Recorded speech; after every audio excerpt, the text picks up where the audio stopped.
Audible is the leading provider of spoken word entertainment and audiobooks, ranging from bestsellers to celebrity memoirs, news, business, and self-development. Every month, members get 1 credit to pick any title, plus 2 Audible originals from a monthly selection, and access to daily news digests from the New York Times, the Wall Street Journal, and the Washington Post, as well as guided meditation programs.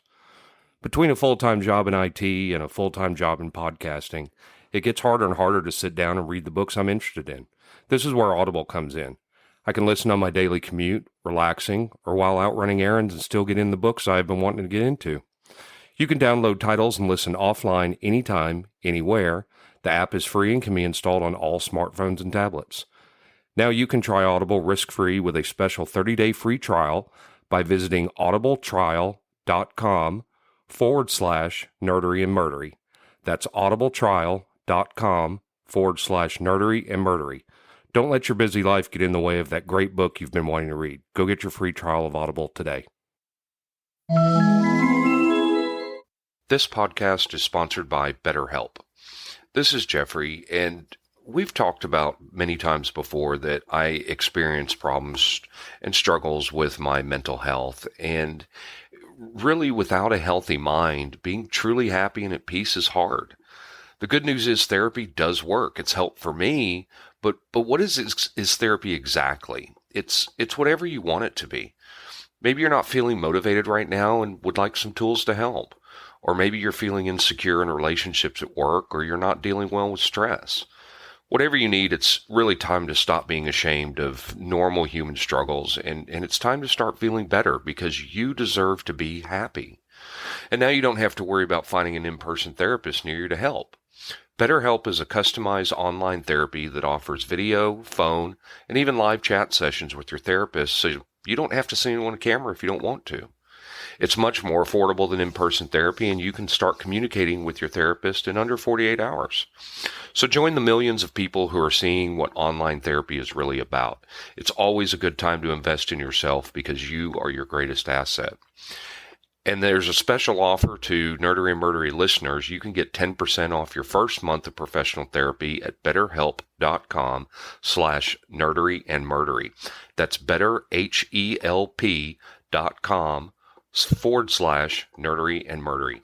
Thanks again to BetterHelp for sponsoring this podcast.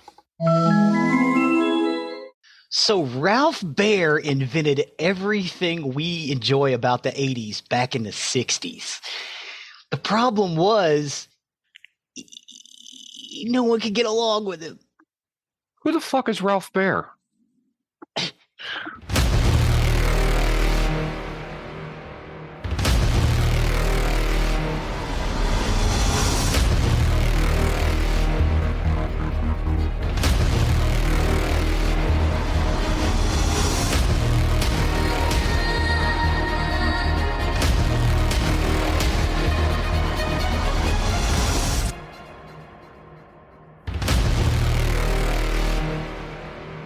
Welcome to episode 145 of Nerdery and Murdery. Big 145. This is Zig with your Nerdery. And I'm Geoffrey with your Murdery. Welcome to another week. The highs and lows, the ups and downs, the good and the bad, the nerd and the murd.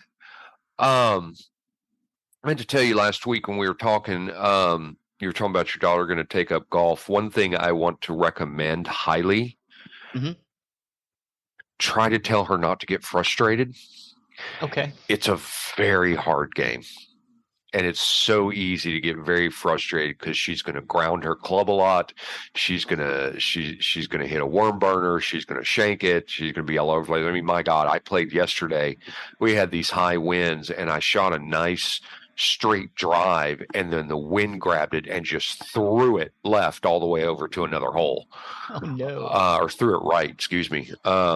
So it can be very frustrating, and especially as a new player, lessons help a lot because there are people out there.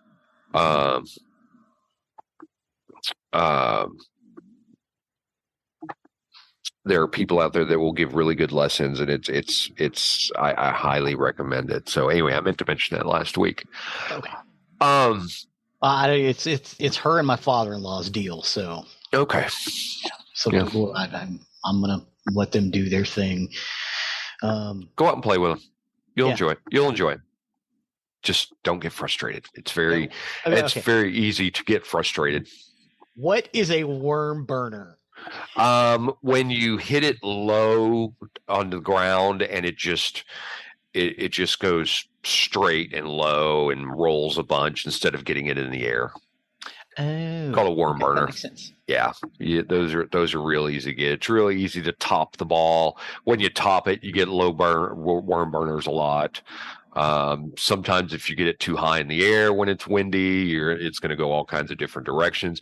It's very hard to hit it straight because you got to keep your club face closed, and there's so much intricacies with it. It's just I have fun with it. It's very, very, very, very difficult. I tried to play in a tournament last weekend, and the club pro sent me a message, and he said, your handicap's too high to be in the tournament. He said, I don't want you to get disappointed or frustrated, so we'll work on it. So, we'll see. But anyway. Nice. Have you watched Fargo, the TV series? Yes. Have you seen season 5? Which one is season 5? Season 5 is the one with John Hamm. No, I haven't seen sheriff. 5. Dude. Okay. So I've seen several websites, and most websites agree with me. Season 2, I would say season 1 and season 2 are 1B and 1A. Season 2 is just slightly better than 1, but I think 1 is great. Mm-hmm. 3, although it's good, I felt it was a very slow burn, the one with Ewan McGregor. Okay. 4, I didn't like as much. I thought it was 4 was the one with Chris Rock? Yes. Okay. I watched that one. I thought it was really good. I like it. It is really good, but it's also a slow burn, and I just didn't feel that it fit real well with the Fargo storylines because they're all connected. Season 5 is phenomenal. It'd be hard for me to say whether it was as good as 1 and 2 or just slightly before, but or slightly less better, but season 5, and I mean, from the very first episode, one of the things I love about TV shows like this is in the very first episode, I left it at the end of it with like, what the fuck is going on? It's so great, and I mean, and I couldn't stop watching the 5th season. So great. I recommend it highly. Another show I was going to bring up that I didn't know if you've watched is Burn. Burn? I think it's on Netflix, and it's a story that takes place inside of a convenience store, or basically a robbery inside of a convenience store, and this girl, the main character, who's just so terrifically weird. It's a very weird movie, but it's good. I think you would enjoy it. It's a movie? Yes. Okay, I may check that out today. Yeah, give it a watch. But Burn, so give a watch for that. Yeah. So all right. With that, I don't have anything else unless you have anything. Let's get started on the nerdy side of the house. Sweet. Today we're going to talk about the Magnavox Odyssey and the Magnavox Odyssey 2. Okay. The Magnavox Odyssey is the first commercial home video game console. The hardware was designed by a small team led by Ralph H. Baer at Sanders Associates, while Magnavox completed development and released in the United States in September of 1972. So this is before the Channel F. Okay. And overseas the following year. The Odyssey consists of a white, black, and brown box that connects to a television set and 2 rectangular controllers attached by wires. It is capable of displaying 3 square dots in one line of varying heights on the screen in a monochrome black and white with differing behaviors for the dots depending on the game played. Players place plastic overlays on the screen to display additional visual elements for each game, and one of the 2 players for each game controls their dot with the knob and buttons on the controller by the rules given for the game. The console cannot generate audio or track scores. The Odyssey console came packaged with dice, paper money, and other board game paraphernalia to accompany the games. While a peripheral controller, the first video game Light Gun, was sold separately.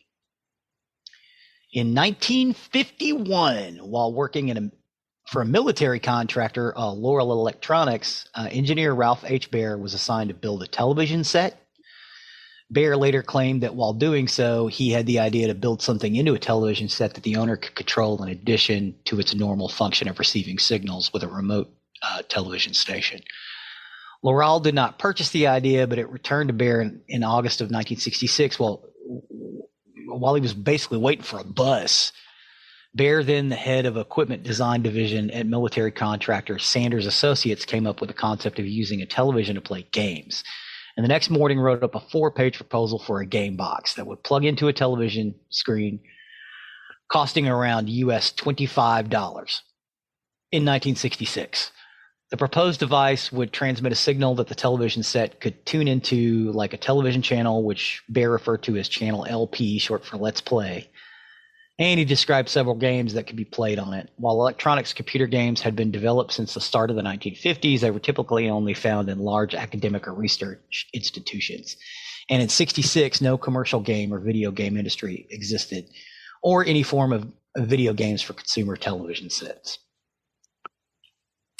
So what he's talking about, the games that he's talking about that existed in research facilities and stuff, you had Tennis for Two, which you basically did on a $10,000 oscilloscope, and Space War, which you would program into an old mainframe system. As a game box had little to do with the typical military contract Sanders worked on, Baer picked an empty room and assigned one of his technicians, Bob Tremblay, to work on it with him rather than bring the idea to his bosses.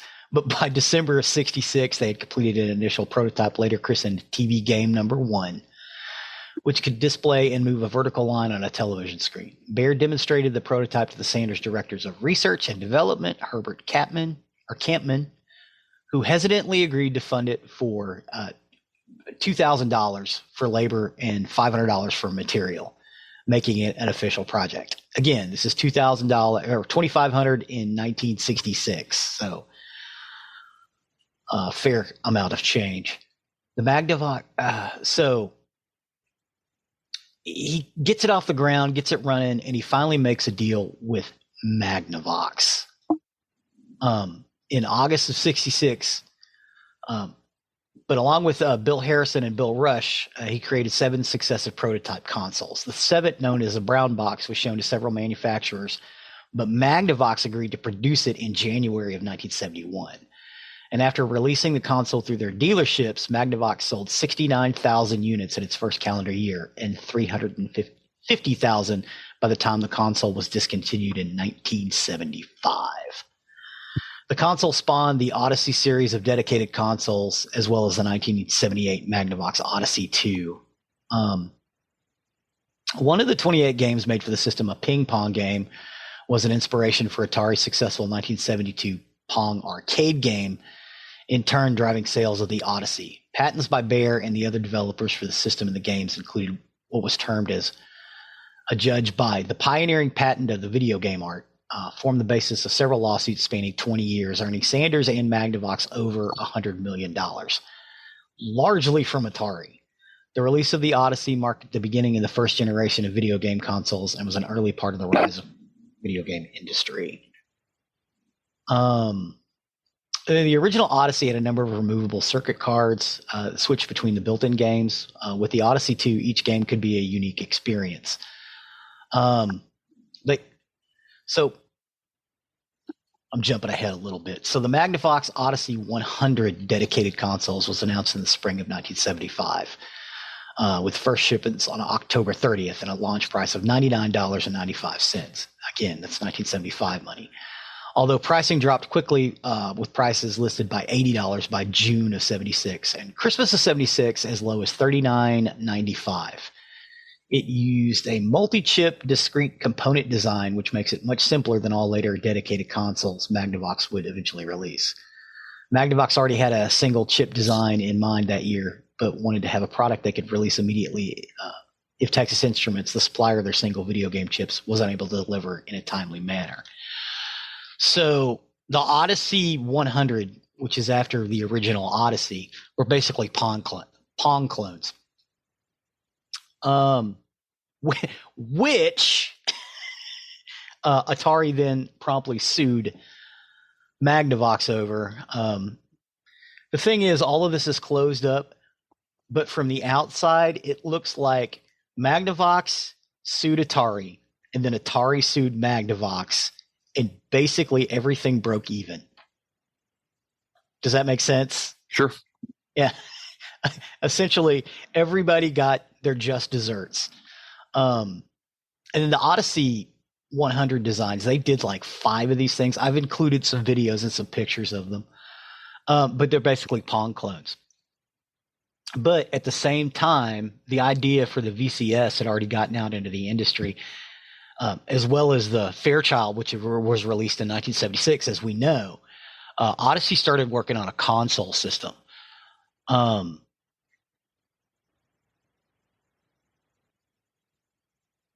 So Magnavox Odyssey 2, which was stylized as Magnavox Odyssey to the power of 2, also known as the Philips Odyssey 2, is the second generation home video console that was released in 1978. Technically, it's third generation because Odyssey had already gone through 2 different iterations by then. Granted, the 100 consoles were basically all the same. Basically, if you bought the 100, the 200, the 300, the 400, it was all the same game. It was just a little cheaper, and they had some different designs on them. It was sold in Europe as the Philips Video Pack G700, in Brazil and Peru as the Philips Odyssey, and in Japan as Odyssey 2. The Odyssey 2 was one of the 5 major home consoles prior to the 1983 video game market crash, along with the Atari 2600, the Atari 5200, the Intellivision, and the ColecoVision.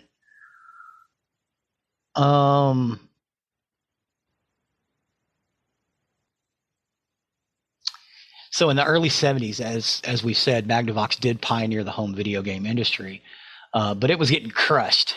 So they decided to come out with the Odyssey 2 in 1978.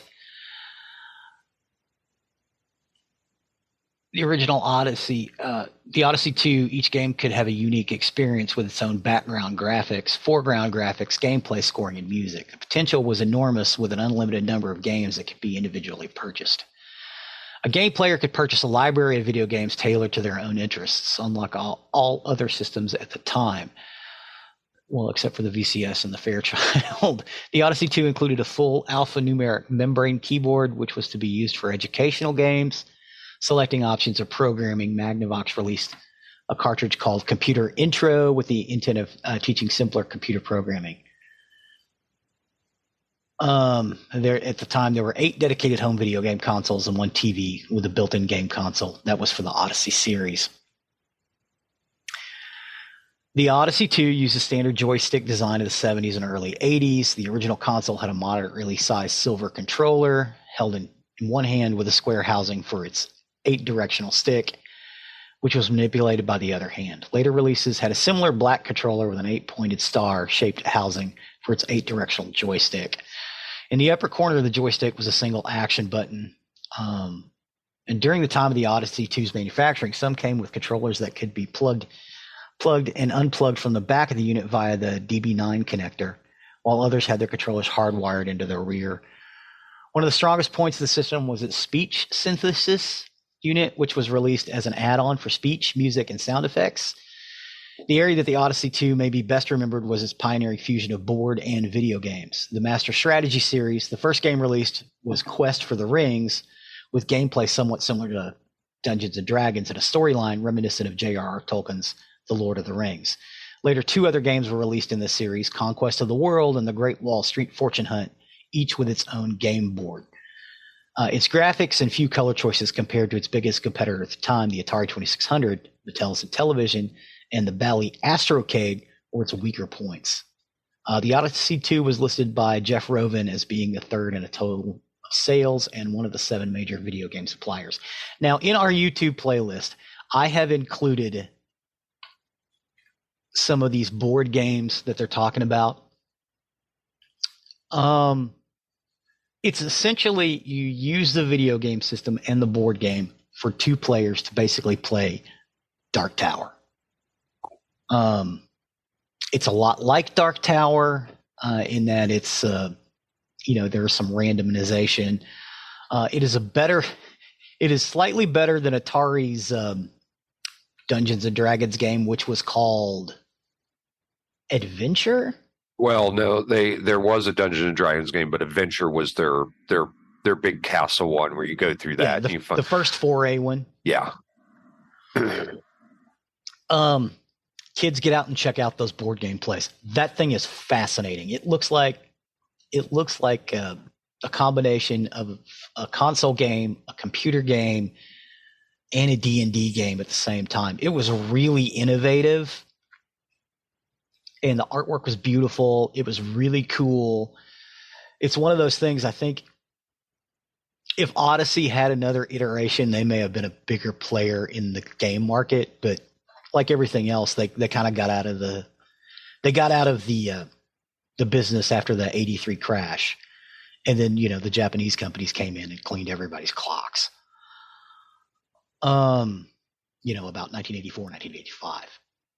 But yeah, the Odyssey 2 was an amazing system. But even down to the cartridge design, which had little handles on them. So they were easier to pull in and pull out. I thought it was a brilliant design. Our local used video game store has one in a box on a shelf. They actually got it fired up and figured out how to get it running. The Odyssey 2, one of the problems with it is it did require some input on that membrane keyboard to get the games to run. So it was a little more complex. Again, being designed by Ralph H. Baer, who also designed the Teddy Ruxpin, although the Teddy Ruxpin we eventually got was nothing like what he designed. He designed several other things that ended up becoming mainstream technology in the 1980s, but his designs were always way more complex. It's like he was designing things for engineers, not for children. Speak and spell, things like that. He did a lot of stuff like that. And he is fondly remembered as one of the pioneers of the electronics game in general, not just video games, but even handheld electronic games. But yeah, the idea for the Odyssey 2 with some of those board games is just, they're fascinating. And if you can get out there and get them, Odyssey 2 stuff is still relatively cheap to get, because it is so difficult to turn it on and use. But once you figure it out, it's pretty cool. I knew one kid that had one. So I have seen that board game play. I was actually watching two other kids play because it was only a 2-player game. But it was fascinating, and it's something that we should talk about. And as we're getting into the nostalgic games are becoming a big thing now, this is one of those ones that should be in the conversation because it was a beautiful design. You can see the pictures in the website and some of the videos we've talked about. It was a beautiful design. It was well thought out. The implementation of it was kind of difficult, but again, you're coming from an engineer to children, so it was kind of hard to set up and run. But it does work. Even some of the old ones, they don't have leaky capacitors like a lot of the other games of the time do, because you'll come up with a leaky capacitor and you fire it up and you hear a pop and it stops working. You don't really have to crack it open and get into the boards because of the way it was designed. One of the problems would be with the membrane keyboard. Those are notoriously hard to work, but a lot of them that are out there are still in fairly good working order. But yeah, I think you guys should get out and check out the Odyssey, especially some of the videos we've included. Some good games. Do you ever play Odyssey or Odyssey 2? No, I remember it, but I never knew anybody that had it. I mean, I had an Atari 2600. Me too. 2600. And that was my main game system until I got my Commodore 64. But I don't think I knew anybody that had an Odyssey. I knew actually it was like a friend of a friend. And I happened to be over there and was watching them play this basically Dungeons and Dragons game for probably hours. But it was fascinating. It looked like it was a lot of fun. Oh, and Atari didn't have Dungeons and Dragons. It was in television that had that. Television that had it. Oh, speaking of television, we were talking about the Amico. God, what is this, like a year and a half ago? Mm-hmm. Yeah, the Amico's never going to see the light of day. All those Kickstarters got their clocks cleaned. Mm. So unfortunately, even though we have videos out there of people playing it, it's never going to get released. It's sad, but I wish it would happen. Whereas Atari is releasing stuff every day now. There's something new from Atari coming out all the time, including 7,800 consoles, and which will play the 2,600 consoles or games, as well as like an update of the 5,200. And they're also about to release an Atari 400 computer mini system, just like the Commodores. So that'll be fun to see. Oh, and it's beautiful too. But yeah, the Odyssey 2 was basically that first computer and game console released, like Atari tried to do with the 400s and the 800s. But, by that time we were all into Commodores. So it didn't really capture the market. But yeah, it's one of those things that you should really look at. It's a beautiful design, if nothing else. And I think the next console/computer we're going to talk about will probably be the ColecoVision and the Atom, which was plagued with problems. Mm-hmm. But the ColecoVision console itself was beautiful. It worked really, really well. And you could play 2,600 games on it if you got the add-on. But yeah, that's about it for the Odyssey. Cool. Thanks for another trip down memory lane with another video game system. Appreciate that. Sure. With that, we'll step over to the murdery side of the house. Murder. For today, I got my information off Medium, CBS News, The Cinemaholic, Murderpedia, and ABC 9 WMR News. And this is the murder of Kimberly Cates. Kimberly Cates. So when pediatric nurse Kimberly Cates and her husband David relocated to the picturesque New England town of Mount Vernon, New Hampshire in 2003, the safety-conscious couple wasted no time in having an alarm system installed. They did have a young daughter to think about, so they weren't taking any chances. And after a year or so of peaceful living without fear of crime entering their lives, they relaxed and allowed themselves to believe that nothing bad ever happened in the little slice of heaven they now called home. For foreshadowing. Mm-hmm. In the early mornings of October 4th, 2009, while David was away on business, the threat of violence the Cates family had thought they had left behind in the big city found its way into their sanctuary with devastating results. At around 3 o'clock a.m., Kimberly had been awakened by a dim light shining in her face. Thinking that her daughter needed her, she sat up and asked Jamie, "Is that you?" But her query was met with a series of savage blows from a machete, 36 in all. Wow. She was stabbed numerous times in the neck and torso by a second assailant. And alerted by her mother's screams, 11-year-old Jamie, who had been sound asleep in bed in the same bed, bolted upright and attempted to run. Her progress was halted by a knife-wielding intruder who proceeded to stab her 18 times in the chest, arms, legs, and back. At one point, she had fallen into her attacker's arms, prompting him to throw her across the room into a glass door. And assuming that God, I know, pretty savage. And assuming that both victims were dead, the killer spent the next few minutes looking for valuables. And after pilfering several items of jewelry, they fled into the night. When she was certain the coast was clear, Jamie, who had lain perfectly still as the home invaders stepped over her lifeless body, crawled into the kitchen and called 911. After telling the dispatcher in a voice barely above a whisper that someone had killed her mother, she collapsed on the floor. And at around 4 o'clock that morning, first responders arrived on the scene. The officer who found Jamie recalled that she had been covered in blood. Part of her left foot was missing, and she had suffered numerous injuries, including a fractured jaw and a deep laceration across her throat. However, despite her condition, she was conscious and remarkably lucid. And in the bedroom upstairs, paramedics discovered Kimberly's brutalized body. And upon confirming that she had not survived the violent attack, a call was placed to the county coroner. An autopsy would show that the 3 dozen blows Kimberly sustained had all but destroyed much of her body.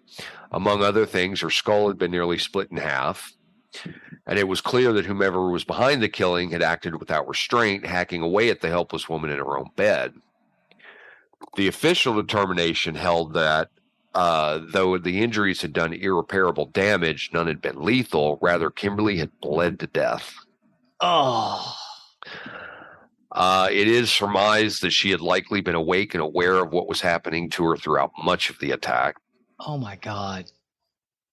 As investigators were combing over the crime scene across town, 17-year-old Stephen Spader and his buddy, 19-year-old Christopher Gribble, showed up at the home of their mutual friend, Autumn Savoy, shortly before sunrise. After excitedly telling them that they had just killed 2 people, they asked for his help in getting rid of the evidence. And not the least bit surprised by the admission, since he had been asked in advance to participate but had wisely declined, Savoy agreed to lend a hand. At 5:30 a.m., the trio gathered up the bloody clothing that had been worn during the killings, along with the stolen goods they decided that weren't worth selling, and threw them in the Nassau River. So this was all for nothing. Nothing. Real kill. They believed they were free and clear, so Spader and Gribble then retreated to their respective houses to catch up on a few hours of sleep. Once waking, Gribble headed to the pawn shop, and what they didn't unload was Kimberly's gold jewelry. The entire lot they got came to a sum of $130,000 or $130. $130. Later that afternoon, the pair had a visit to the home of another friend, Kyle Fenton, and they bragged loudly to Kyle about the double homicide they had pulled off without a hitch, but they were unaware that their buddy's mother could hear every word. Knowing what she had to do, though, she did the good thing and she called the police. Of course she did. As it turned out, Spader and Gribble had been making the rounds, boasting to their friends and acquaintances of the killings throughout the morning. And instead of being impressed, several of the stunned listeners had reported the admission to authorities. Before the day was through, both Spader and Gribble were in custody. In addition to the 2 main players, their accomplices, William Marks, 18, and Quinn Glover, 17, were also picked up in for questioning. After being read his rights, Gribble was asked about his involvement in the murders, an interview that he was informed was being recorded. He seemed unbothered by the situation, and the suspect assured detectives that his knowledge of the crime was limited to what he had seen on the 6 o'clock news. Gribble, who was cool as a cucumber throughout the hours-long interrogation, described himself as a gentleman whose chivalrousness would never allow him to harm a female. He went on to claim that he was appalled at the notion that anyone would inflict such violence upon anyone, especially an 11-year-old child. When he was informed that Jamie had survived and would be able to identify her assailant, he acted as if he were thrilled with the news. And even after learning he was being implicated by his cohorts, Gribble refused to budge. He was determined to walk away scot-free, and he wasn't about to put a noose around his neck if there was any way around it. So after repeatedly proclaiming his innocence, Gribble shut down the interview. And following the letter of the law, detectives had turned off the tape recorder and left the room. Gribble then, who made no attempt to leave, remained in the interrogation room. And a while later, Gribble summoned one of the detectives with whom he had established a rapport back into the room. And seemingly out of curiosity, he had asked if the Cates killing would warrant the death penalty.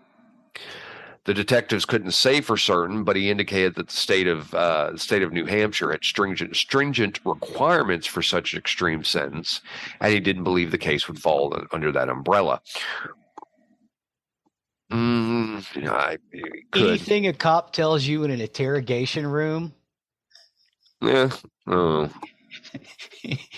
is don't believe them. Their job is to get a confession. Well, yeah. The only thing you should say when you're in an interrogation room is, "Where is my lawyer?" Right. Gribble then inquired about the possible prison terms that would be handed down if killers were found guilty. This And guy after does not seem like the sharpest knife in the drawer to begin. Agreed. After pondering his options, he told the detective to turn the tape recorder back on as he was ready to reveal what he knew. And before proceeding, the investigators had made a point of having Gribble repeat his request to speak on record, and he was also informed that his right to remain silent still applied. After affirming that he was acting of his own free will, he gave a detailed account of the events that had taken place less than 24 hours earlier. According to Gribble, his best friend Stephen Spader had masterminded the murders. In the days leading up to the actual crime, Spader and William Marks scouted locations searching for a secluded property with no neighbors close enough to hear the screams. They had found exactly what they were looking for at 4 Trowel Road, which was the Cates residence, and Gribble insisted that none of them knew who lived in the house and didn't care. Their plan was to kill everyone and steal anything they thought they could sell for profit. Upon arriving at the house under cover of darkness, the group, which consisted of Gribble, Spader, Marks, and Glover, found the place locked up tight. But Marks was small of stature, and so it was decided he would sneak in through a narrow basement window and let the others in by way of upstairs door.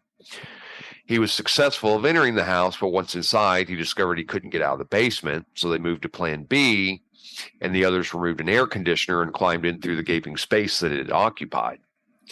They then unlocked the basement door, allowing Marks to join them, and at that point, they'd been on the property for about a half hour.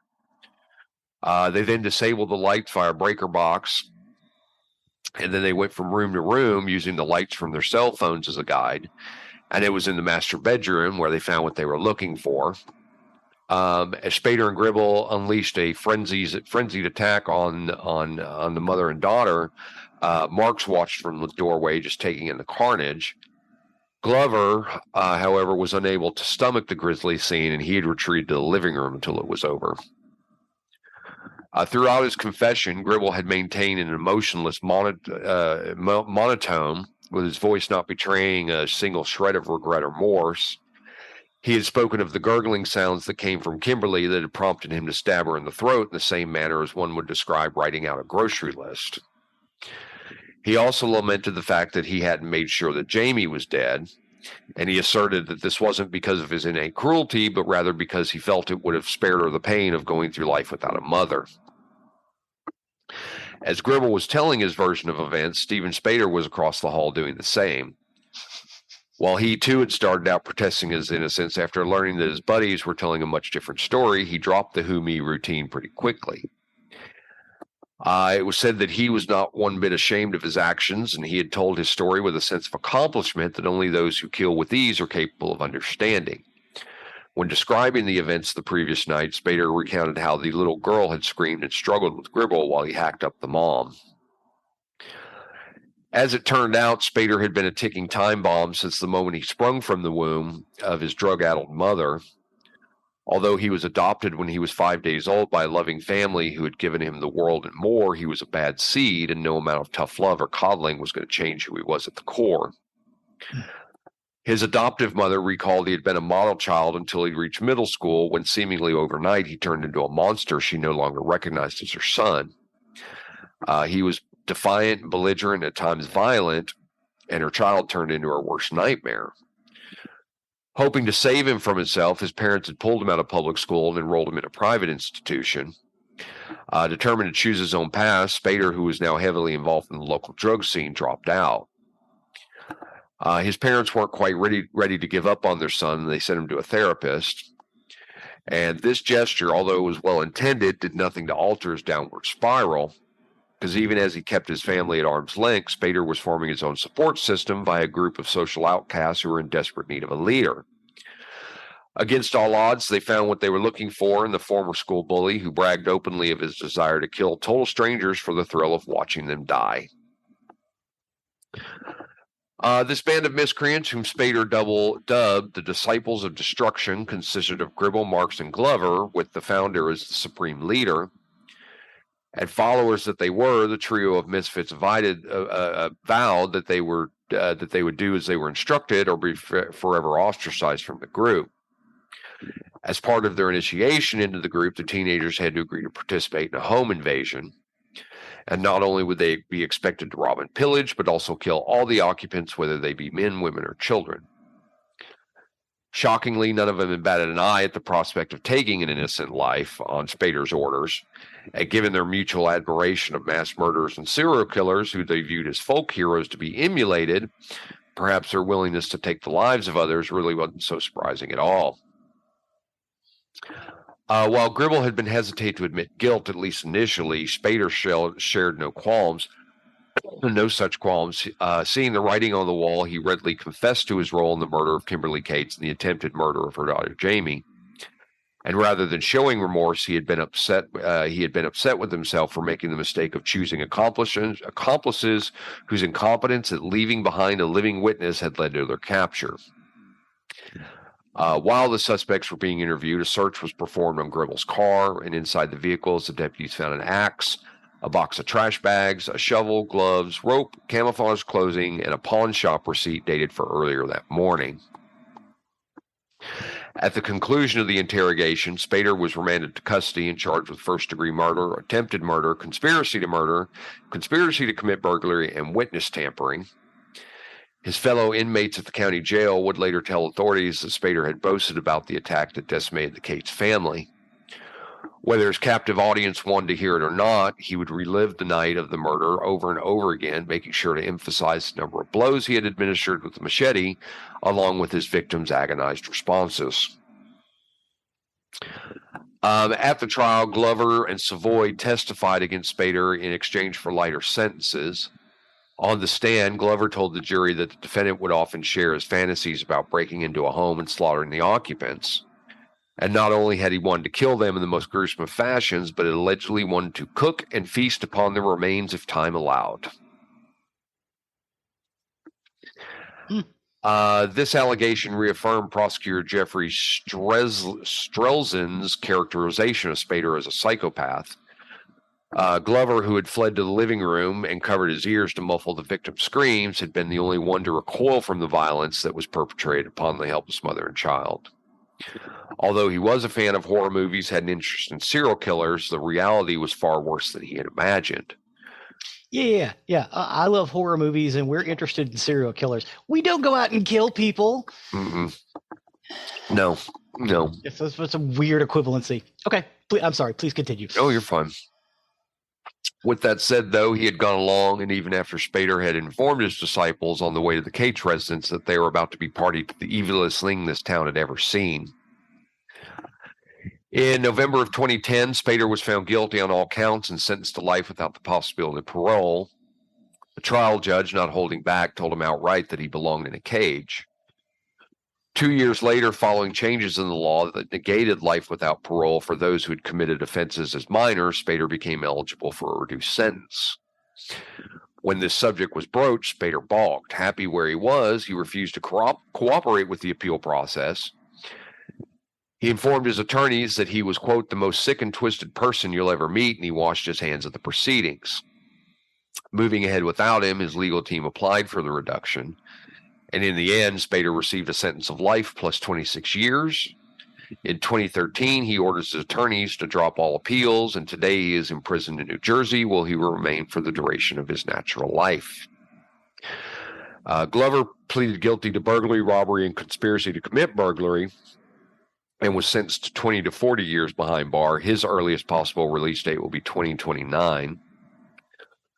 William Marks, who observed the vicious attacks on Kimberly and Jamie from the doorway, pleaded guilty to conspiracy to commit both murder and burglary. For his role, he was sentenced to 30 to 60 years in prison. Marks's father, who stood by his son through thick and thin, expressed regret for the home invasion and subsequent murder. But even so, he couldn't help but wonder what would have happened if William had faced harsher penalties from his previous run-ins with the law. He was a malcontent who had spurned his parents' attempts to put him on the right path through therapy, and the 18-year-old had a dark side that no amount of intervention seemed to keep at bay. In a poem penned by Marks, he had ominously shared his twisted desires by stating, "I always keep an axe at my side, looking for my next homicide." So maybe he'll get help while he spends years in custody of the state. Yep. Autumn Savoy, who had aided in the cover-up, was ordered to serve 5 to 12 years for hindering apprehension and conspiracy. He was paroled in 2012, and as far as anyone knows, he's stayed out of trouble since. Christopher Gribble, although he wasn't the ringleader, is an even more terrifying specimen than Spader, if such a thing is possible. When he faced a judge in March of 2011, he exuded both arrogance and evil from every pore. He was a devout Mormon who had planned to become a missionary before going another way entirely. He admitted that he had been consumed with thoughts of murder since childhood. The target of his murderous fantasies in those early years was the person he was closest to in the world, his mother. Gribble's built-up hostility towards his mother stemmed from her methods of discipline, which he found to be extreme. According to him, he endured spankings that he believed went too far. And as a teenager, he had considered it a form of corporal punishment when his mom would insist on popping the acne on his back. And he also complained about such mundane things of having been forced to vacuum the house at a very young age. And I mean, some people might see performing household chores as character building. He viewed it as yet another degrading punishment dished out by the woman he'd grown to despise. In a voice completely devoid of emotion, Gribble related how he wanted to, quote, cut pieces off her and listen to her scream. He also wondered what it would be like to throw her into a vat of boiling water or smother her in sugar and tie her down to a hill of fire ants. Much like the other parents of Spader's crew, Gribble's family had taken him to see a psychiatrist, but nothing helping there. The so-called expert in her field had brushed it off when her patient confided he had felt her that he had the potential to become a serial rapist. That's one of the things. When a psychiatrist hears you may commit a crime, they are required to report that. Yes. So he did also tell her of his deep-seated hatred of his parents, especially his mother. He let his therapist know in no uncertain terms that he would like to see them dead. Although the psychiatrist had shared this information with the Gribble, she assured them he was merely blowing off steam. She likened his outburst to an angry child threatening to kill someone in a fit of temper, and in her opinion, he wasn't a danger to himself or others. And with that, Christopher Gribble was given the green light to act on his disturbing thoughts. He was a loner who had trouble making friends, and he first met Spader in Boy Scouts, and after losing touch, the pair reconnected in 2009, and a symbiotic relationship was formed. Gribble was a follower in need of guidance, and Spader, who was a natural leader who wanted control over others, were a perfect storm of sinister energy waiting to be unleashed upon the world. Narcissistic sociopath and a what do they call that? Their henchmen, flying monkeys. Yes, yeah. Sorry, please go ahead. No, you're fine.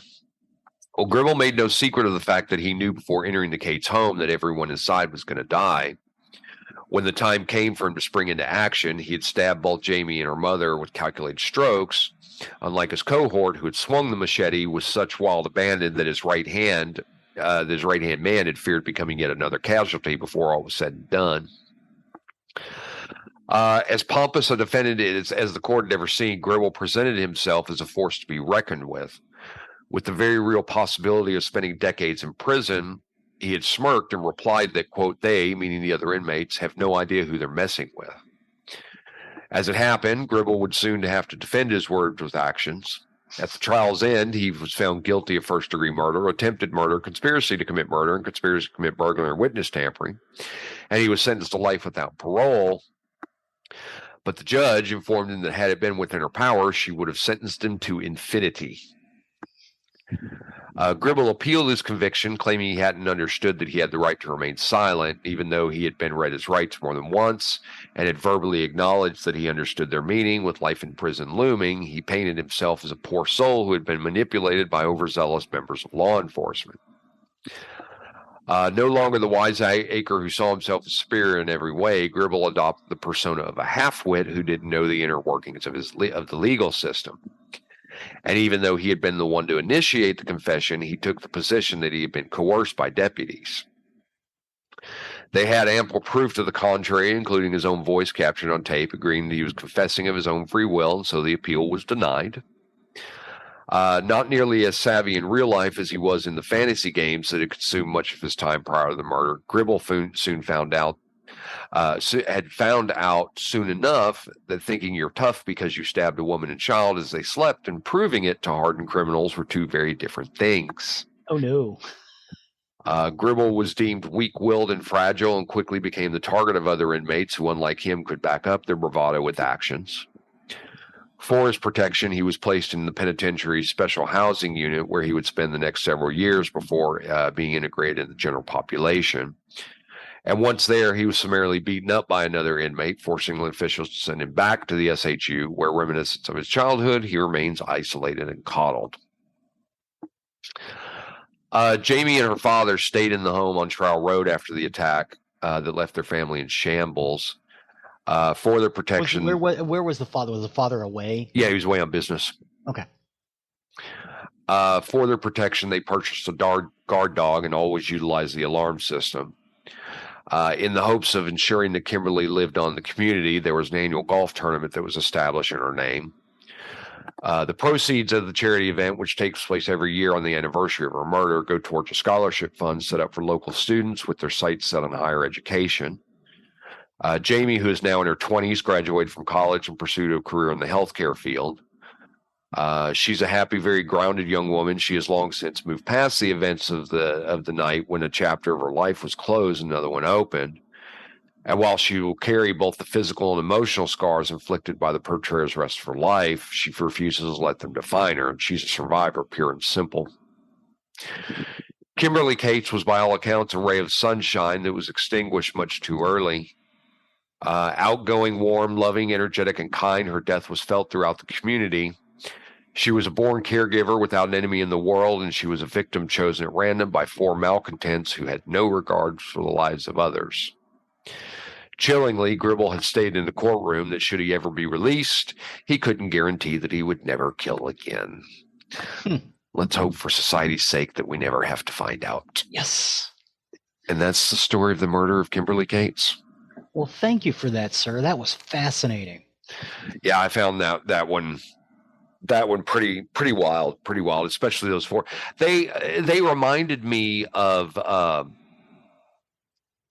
Stephen Farrell, the Dracula kid. Oh yeah, man, I felt so bad for those kids though. These kind of reminded me of that. I mean, they needed a leader, and they yeah. It just kind of reminded me of those kids. So I don't know. Anyway, thanks for taking that journey with me. Well, thank you, sir. Appreciate it.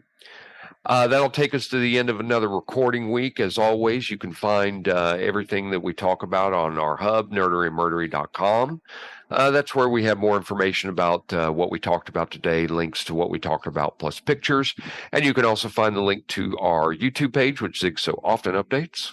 Yes, there are videos for the Odyssey and some of the games, and you can see some of that stuff that we were talking about today.